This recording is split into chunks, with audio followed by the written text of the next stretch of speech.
Ma'am Charlene, hindi ko po kaya na makitang nagmamakaawa kayo sa akin.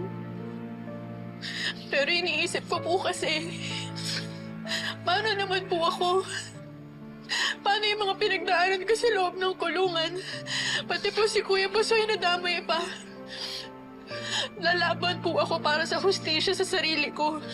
Mali po ba na maging matakot ako sa pagkakataong to? Bilang isang ina, kung kakailangan ako haharap, handang-handa kong gawin yun. Princess, please nakikiusap ako. Nagmamakaawa ako sa'yo. Huwag mo nagkasuhan yung anak ko. Pero hindi naman po kayo yung may ginawang kasalanan sa akin eh. Si Libby, hindi po ba dapat siya yung kumakausap sa akin? Hindi po ba dapat siya yung humihingi ng tawad sa akin ngayon? Yan, please humingi ka na ng tawad.